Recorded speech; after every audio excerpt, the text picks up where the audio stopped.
Hey there, everybody. Morning. Here I am on my couch that I can never get comfortable on. And I think I'm doing 2 talks from this couch today. I don't know. I think I'm doing my free spirit one with Addison later from here from the house. I don't think we've really discussed it. We are doing a free spirit talk though later. So you're going to see that coming out. Yeah, I'm sitting here. I've been up since 6 and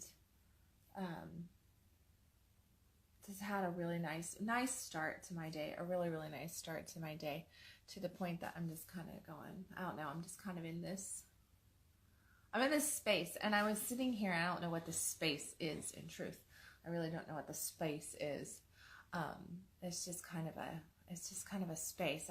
Maybe I'm enjoying the last few moments of my alone time, as I've called this whole weekend my alone weekend for the most part. It's been about 90% alone, which is an oddity in my life, that I actually get just complete and clear space to just be alone by myself and just kind of do what I want and not have the hustle and bustle of motherhood and friends and work and men in my life too. So it's just like, it's just been kind of like one of those just like weekends of just really clearing, and I've been focused on detoxification and just lots of journaling and lots of practice work and working with, like some of the work that my mentor has out and different stuff like that. I'm just really getting in there and moving through shifting some shit, you could say. I'm stealing Addison's words there because she talks about shifting shit. Sorry. But it has been a weekend of shifting shit, and as I'm shifting, I'm watching things kind of happen out here, and all this kind of stuff just bubbling now, and I'm like, yeah, that's what I wanted. That's what I really wanted, and I just wanted that ability to just kind of breathe into my body and breathe into my own space and kind of reroute myself so that I can move forward. And I share that with you just to share that sometimes we need to do that. Sometimes we do need to just kind of really reroute ourselves. And there's nothing wrong with that. It's really important and powerful to take time for self-care, whatever that self-care might look like. It's really important to take time for self-care. Hey, oh my goodness, a whole bunch of people popping on. Morning, everybody. Hey, Addison, good morning. Steve, good morning. Jana. Lena, whoop. People are moving there. Hi, Scott. All right. I'm not going to go through this. It's just like boom, a whole bunch of people all of a sudden. So, morning, everybody. And of course, I've got my coffee, and I actually am drinking coffee on this conscious coffee today.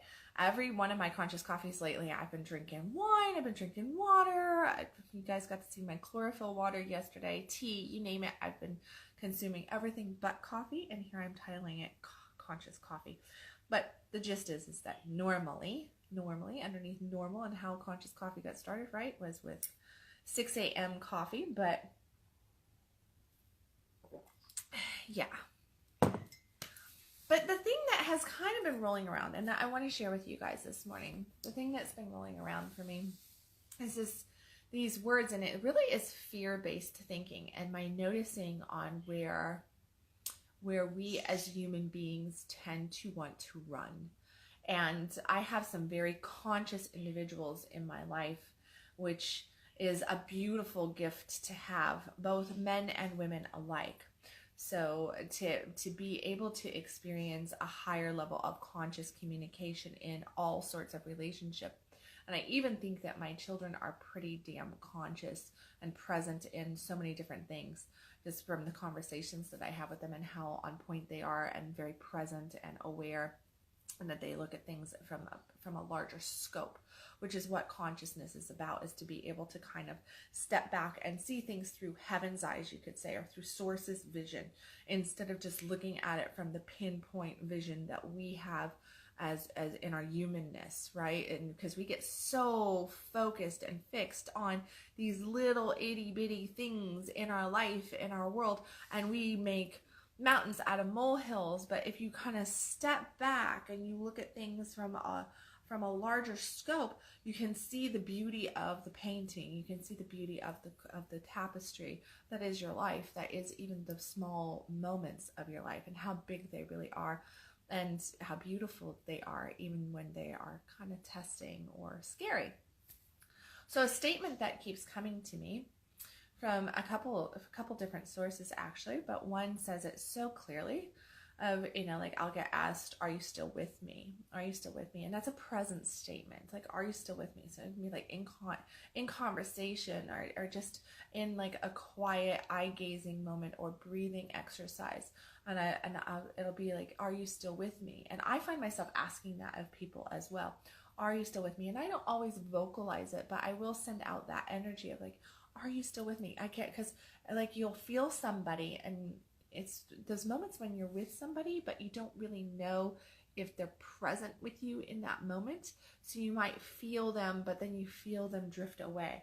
And what happens in those moments is like basically we run in certain moments, right? So we step in and then something happens. A couple things can happen. We either get into a space where all of a sudden we feel really vulnerable and very open, and it's scary because we don't know if we can trust that space, so we retract, or we simply cannot hold our presence for very long, and all of a sudden we find ourselves having a squirrel moment, as I refer to it, right? So it's just like that thing that we're all of a sudden we're like, oh, squirrel, and we get over there and over there and over there.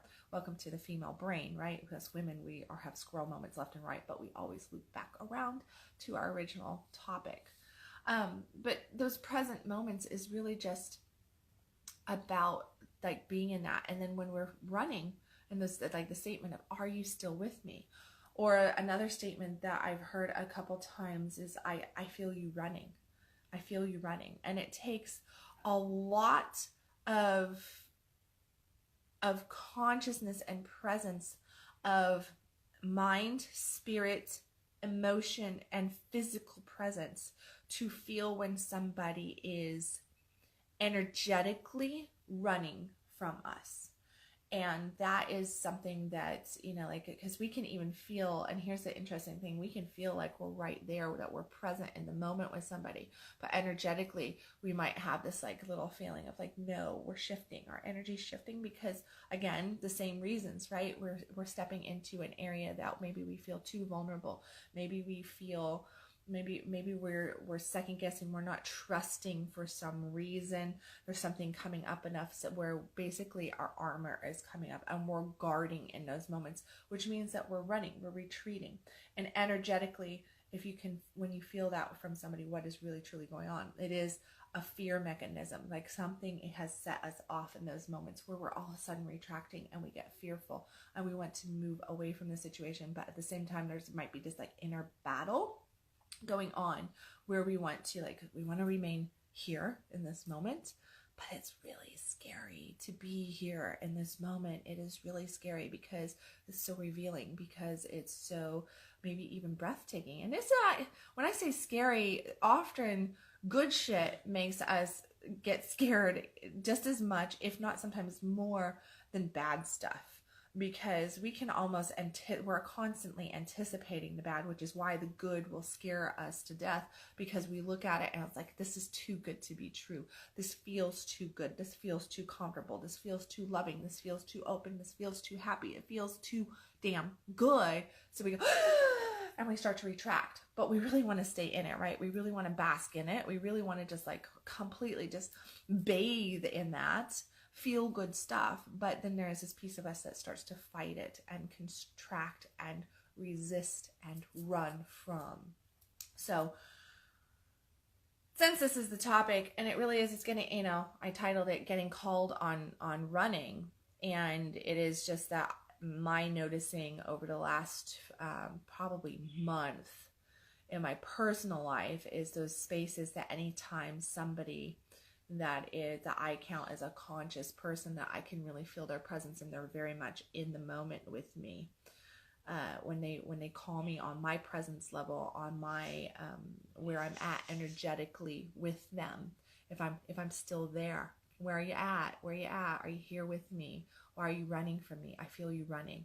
And as harsh as those words can come in sometimes and feel, it's a beautiful lesson of presence and self-awareness to just be able to lean in and go, where am I? Like, where am I right now? And why am I running? Or why are you perceiving me running? Because if you're perceiving that I'm running, that I'm stepping away from this moment in some fashion, how am I actually showing up? Now, there's a lot that goes into that, right? We tend to, everybody has their own viewpoints, their own perceptions. Even though perception is everything in one aspect, it is absolutely meaningless in another aspect, because our perception is our perception. It has absolutely nothing to do with other people necessarily. It has everything to do with everything that is going on inside of us. And the statement even of, where are you at? I feel you running, can actually be the person's feeling or take on what's actually going on in themselves, where they are retracting and they are basically mirroring that out, and it's reflecting off of you to them. All right. But with that said, the reason why it is stated is that there's always a reason. And this is at least my belief on this, and what I have learned through years and years and years of working with people on education and all this different stuff, is that when something is stated to us, even if we feel that it is not accurate 100%, because it may not be accurate 100%, that there is a message in there for us. It is not just one-sided. It is not just a lesson for the other person, or just a viewing of the other person, reflecting it out on us, and just, experiencing what they're experiencing inside, or their thoughts, or their life, or whatever. But there is a reason why it is being said to us, which means that if you feel somebody retracting, moving away, or you get questioned on your presence in some way, then realize that there is something there for you. Even if you feel like, no, I was really, really present in that moment. I don't know why that person thought that I was not present in that moment. Like, why? I was right there. I was in it. And my answer to some of it, like, I just recently got asked this, are you with? I think the statement was, "Are you with me?" And or what does that mean? Because I'll get these looks, and then I have a couple people like, you think too much, and I do. I think a lot. I'm constantly analyzing. I'm constantly looking through things. Then my whole thing is that I normally will be going down like 5 or 6 paths all at the same time, and looking at different things, or have multiple different things coming in. Like, I'm collecting so much data, you could say, any given time, that sometimes I'll feel like I'm contracted in a different way when I'm very present, but at the same time it's almost like information overload coming at me, or too much going on in here, which is not being present, by the way. So when there is like too much going on in here, you're not being present. Present is to be very in the moment, very, very in the moment, and very focused on who you're with, what you're doing, where you're at, just here. So a good way to look at this is like, you're out on a date, and you ladies are going to love this one. You're going to love this, because there's a great sign of a conscious man or a non-conscious man. I say that because I'm teaching a class at the end of this month, all on manifesting your man, 10 hacks of manifesting a conscious lover into your life. So here's one of the little things to look for. That definitely is a sign of somebody being conscious and present with you, or not conscious and present with you. And I hear these stories, and I've been out on plenty of dates myself, and it's just amazing to be out with somebody who on a first, second, third, even 15th date will be sitting on their phone while you're having this conversation over dinner, right? And they're just sitting there, and Addison just posted the link to the workshop, by the way. Thank you, Addison. If any of you local ladies are interested in it. But if you're out on a date and somebody, this goes for both sexes in truth, and if the person that you're out with pulls out their phone, and all of a sudden, like, Facebook is more important, their email is more important, the text is more important, I kind of take a stance of when we are dating that it kind of is like going to the movie theater when they ask you to silence your phones and not look at them. And because you're being rude to everybody else and that little blue light is going to light up everything and it's just like it's sidetracking, it's just rude to do. Well, dating is the same concept as going to the movies. We don't pull out our phone. We don't text. All that stuff can wait till later. If it's an emergency, if you're expecting an emergency, if you have to, like you got kids at home, I'll often say, hey, I've got my kids at home, you know, like my 13-year-old's at home. I'm going to just keep this out, but I'll put it on buzz and I'll flip it where I'm not seeing the screen. So I'm not seeing all my notifications. I'll turn my notifications off, all this kind of stuff, and get really in that moment.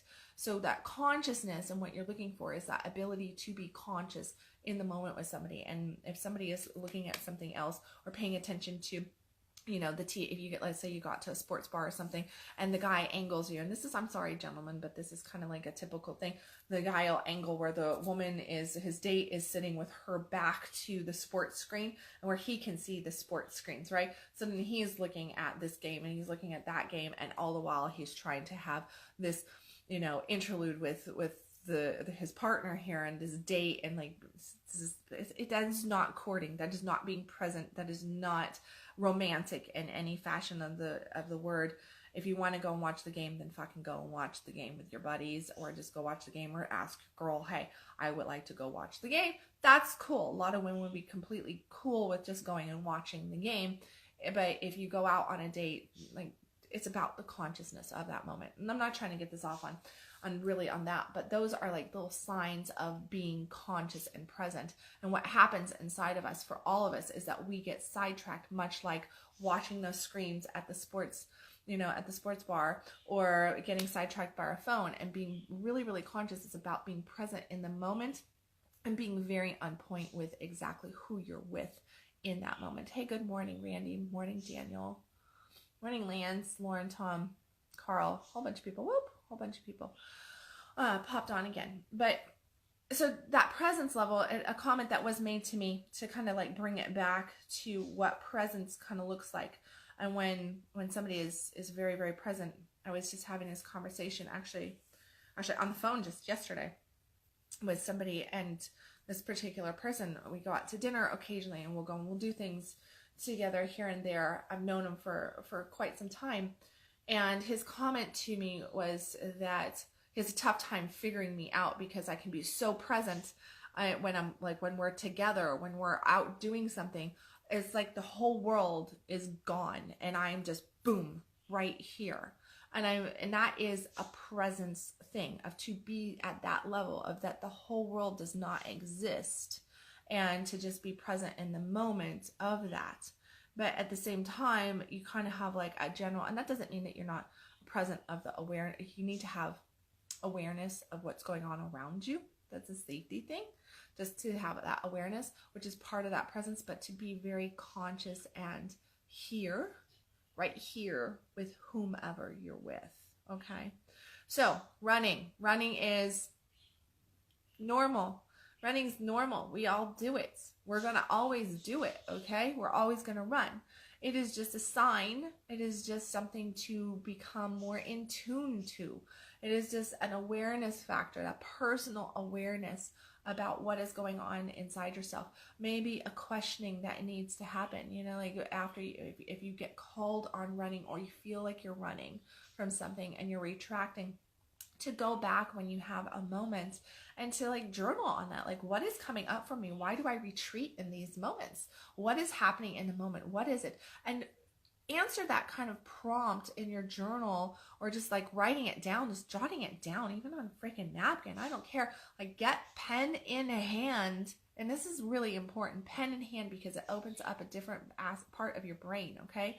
And just write it, not to write it as if don't write it as if somebody's going to read it. Write it just to clear out what's really there. Like, really get raw and real about it, and just let that shit flow out. Because if you want to figure out why you are retracting in the moment, why you're pulling back and you're running for some reason, then you have to actually get in there and really truly ask yourself, why am I retracting? And allow whatever that answer is to come up, or the multiple answers. You might find that you're retracting due to something that happened, you know, back when you were a teenager, or when you were a small child, or in past relationship, or or just because you're stressed out around something, or you're fearful of it being too good to be true, or like something like that. Just get in there and figure out what those why you are retracting in those moments, because once you clear that space and you look at what is coming up for you around those retraction moments,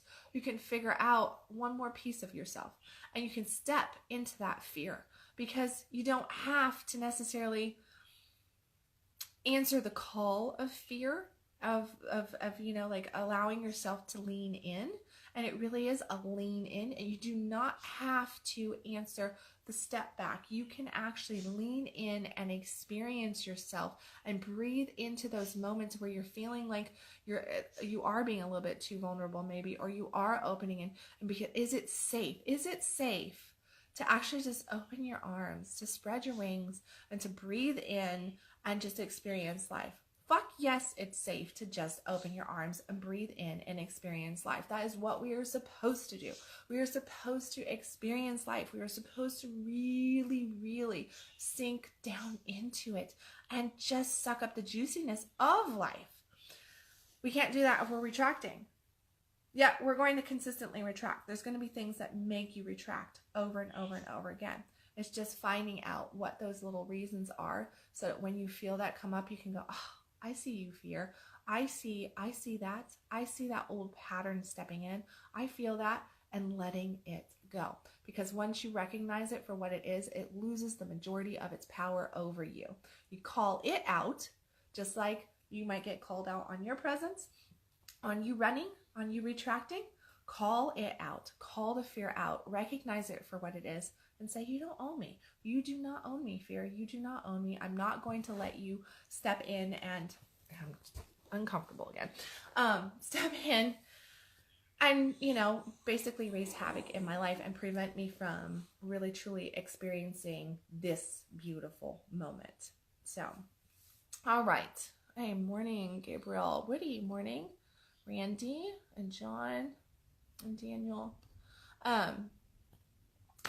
So there's my thoughts on running, on retracting, and just my noticings on my personal shares on that, because it definitely has come up. And I think that as we do internal work, and we do the work around, like building of self and self-love and overcoming shame and guilt and all this different stuff, as we do that, it's definitely important to notice where we are almost self-sabotaging. And that would mean that, the spaces that we tend to step away from the beauty, the bliss, our blessing. And kind of like I was talking about the other day, I was talking about, like songs, and like I was listening to a song, and my instantaneous feeling was to step away from it instead of leaning into it and allowing myself to breathe into the beautiful memory that it brought up. I found myself wanting to run away from the music that a song that I really love, because there was this bitterness to the sweetness. And I opted in that half a second to kind of, for a second, breathe into the bitter aspect of it, the loss aspect of it, instead of the beautiful memory of it, and to really bask in that good feeling. And this is the exact same thing of like, we tend to want to run from things when it feels good, when it feels juicy, when it feels turned on. I mean, half the reason why, all right, ladies, I'm going to pick on us now. Half the reason why us ladies don't have orgasms. Did you know that like over 70% of the female population hardly ever has an orgasm? Yeah, guys. Most of women don't actually have an orgasm. And the reason why, the number one big reason why, is not because of our partners. It is because of us. It is because we are retreating from the orgasm, because we're not leaning into our own orgasm, because we're actually taking it and going, oh, that's almost too good. If I open up too much, oh, that's scary. It's scary to feel so good. It's scary to be seen at that raw level. And a lot of women have a problem with actually opening up at that level and really allowing themselves to receive the beauty, the bliss of or the orgasmic state. We get stuck up in here and we're not functioning from here down anymore. We're not embodying ourselves. We're not actually owning, claiming our orgasmic potential, our orgasmic energy, and the beauty of it. So once again, that is that retreating factor that a lot of us do. Guys, you do it too. There's plenty of men out there that do that as well. Typically, when a guy retreats from his orgasm, he ends up what he calls an orgasm, having one a little bit sooner than normal, because he can't stand in that energy for a long period of time and allow it to build. That is also a retreating mechanism in our sex, is that we will either make something happen. Typically that's the guy's way of doing it. It happens a lot quicker, and with a woman it just doesn't happen. Just doesn't happen. It's like we're just like edging out there. It might feel good, or we feel nothing at all and we just pretend that we feel something. And either way, it is a retraction of something that of that feel good, not stepping into that moment. And if you want to increase and make anything really, really joyous, really beautiful, then the trick is presence, presence, presence, presence. I swear that's the number one thing that I coach on, the number one thing that I teach to people is presence, and how to be more present in self and with other people. So there you go, guys. If any of you local ladies are interested in the Manifest Your Man workshop, it is coming up on March 23rd, and it's going to be a killer workshop. It's small group. I'm going to basically just give you everything that you need to have to call in that conscious lover. And you know, conscious men are beautiful fucking men. They are really, really great men. They are all over the place. Now I get told all the time, hey Kendal, how can you have these awesome men in your life? What, you write about them, you talk about them, you know, you check in with them, you travel with them, you do this, you do that. I am never without an amazing man by my side. And I can tell you that they're not hard to come by. They're not hard to come by. And I say that with almost like a childlike enthusiasm and at the same time a cockiness to it, because it's the truth. They are everywhere. They are everywhere. And I think that you ladies should have yourself one. I really do. I think they would say that, like, it's funny, but it is. I see single women out there, and I see all these women who don't have connection, don't have love, don't have joy, don't have the deep intimacy, are not, you know, like, are under loved, under sexed. I'm trying not to use the other word, but under effed. There we go. Oh, it's under fucked. I can't help it. I was like, whatever. I mean, just yesterday I shared an article about that I wrote like 5 years ago, and you know, Facebook memories and stuff. And the memory came up, a quote in an article that I wrote like 5 years ago, and it was all about, I think it's like the art of opening up, of opening wide up, of being fucked wide open. There was the name of the title. I was on this kick a couple years ago about talking about the underfucked pussy epidemic, where a lot of women are just underfucked. And I mean, it definitely caused a great big stir. A lot of people were like, oh my gosh, you shouldn't be talking like this. What do you mean by that word? Are you just thinking that women should just be like fucked and stuff? I'm like, no, I'm not talking about the raw, the just like animalistic version of it where it's just friction based. I'm not talking about that. I'm talking about truly like opening up to the orgasmic potential that we all have, and to really open ourselves wide up and allow basically like the universe to come through our lover and to penetrate us. And it requires two conscious individuals to have that happen. That's what happens. It has to be two conscious individuals, which is like, the woman has to be wanting it really as much as the guy. And I'm not talking about the sex. I'm not even talking about the orgasm. I'm talking about the openness. I'm talking about the expansion of it. I'm talking about the connection, that deep dive into that beautiful bliss that we can experience in our sex with somebody else. And having a conscious lover in your life, guys, that means a conscious lover for you too. And ladies, that means a conscious lover for you. And a lot of the time, what we end up seeing in this world is, and men, you do get kind of like the back end of this, is that a lot of the times, you know, it's like, oh yeah, the guy just wants to get off. That's true for some guys, for low vibrational guys, for unconscious men, and even the most conscious man sometimes just wants that primal, you know, just go for it quickie, where it is just hot, passionate, And yeah, we may not get much out of that as far as us ladies go.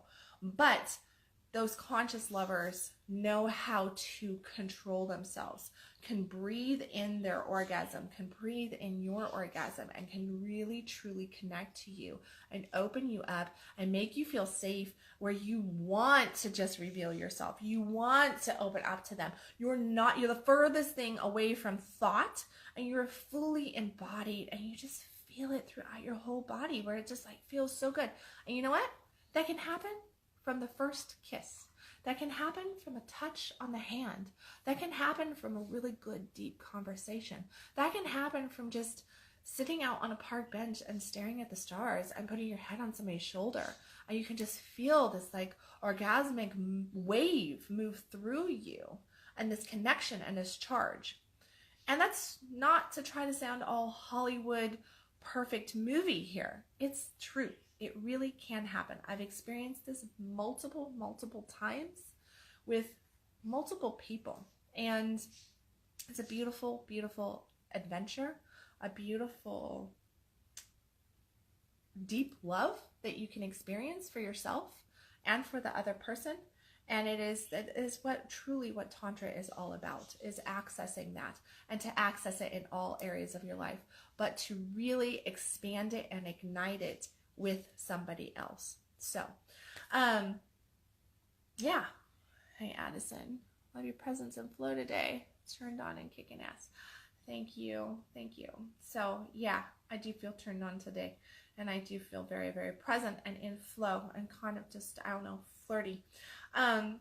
Flirty and turned on. So we'll see what article comes out. But I do encourage you ladies to check out the Manifest Your Man workshop if you are local. If you are not local, have no fear. I am going to record this workshop, and I will be putting it out again probably in the month of April for everybody who is not local but would like to manifest their conscious lover this year. So it will be coming out as soon as I get that all put together as well.